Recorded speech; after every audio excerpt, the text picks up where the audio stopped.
Thank you very much, Brian, for your welcome, and indeed to all of the team here at the incredible South Australian Museum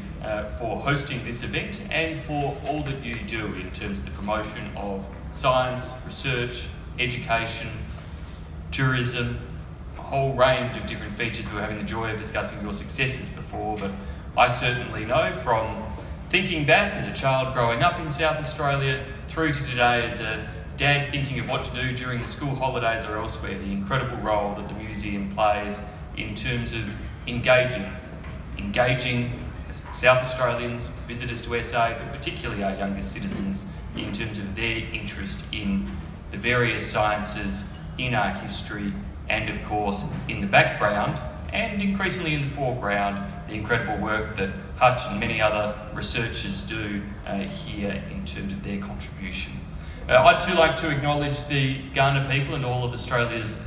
Indigenous peoples, and in doing so acknowledge that as a nation we continue to learn much more of Indigenous culture, from Indigenous culture and knowledge, and build upon that culture and knowledge together as a nation. And perhaps indeed here, talking about Australia's dangerous snakes, we can rightly reflect upon the fact that those who have lived here for tens of thousands of years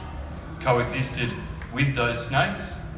learned of those snakes, and their knowledge is part of what we continue to build upon today. Sun Tzu, Chinese writer of The Art of War, had the fabulous phrase that has been largely translated into "Know thine enemy." Some may look at a book entitled Australia's Dangerous Snakes and think well and truly of "Know thine enemy." However, what Peter, Scott,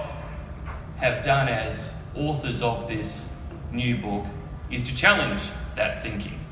To challenge that thinking in terms of knowing indeed a species that we share this country with, knowing how it is that we can live with that species, how it is that we can learn about that species. This book is a wonderful contribution in terms of providing the capacity for us to be better educated about snakes, about the perception of those snakes, about indeed what we can learn from them, not just in terms of learning about how we live with them, learning about venom and anti-venom, but also indeed other things that clinicians, researchers and others can come to understand about snakes. It of course will provide valuable resource to researchers, to clinicians, to educationalists, to students, to conservation workers.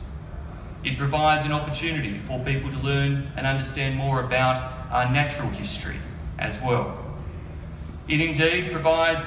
thoughtful contributions for those of us as policymakers about how it is that we manage our native environments to make sure that our species are appropriately protected. It provides challenges to those of us as policymakers in terms of the management of feral species and the role that feral species play in terms of threatening snakes and other, of course, native animals in Australia. People will find in looking through the book a range of different scenarios that look at the detail of the species themselves, the detail of how to respond to snake bites, the detail of what it is that the venom actually undertakes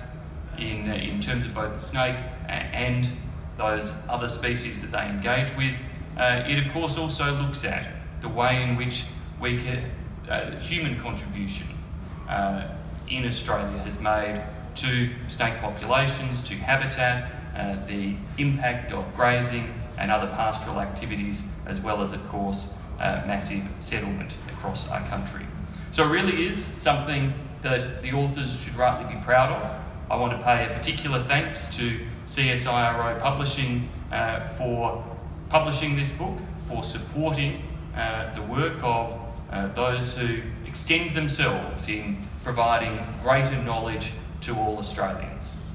As Minister for Education and Training, that of course is one of the incredible things that I have the honour of doing day in, day out, is seeing, meeting, working alongside outstanding researchers who are experts in their field, who extend the scope of human knowledge, and from that scope of human knowledge, we are able to then translate that into a whole range of other benefits in medical science, in environmental management, elsewhere, that can of course help us to be and continue to be prosperous, successful, and live in what is one of the most wonderful countries on earth. And so thank you very much for coming today to celebrate this book, to celebrate the work of the authors, and of course at any good book launch, the key point is make sure you buy the book and encourage other people to do so too. Thank you very much.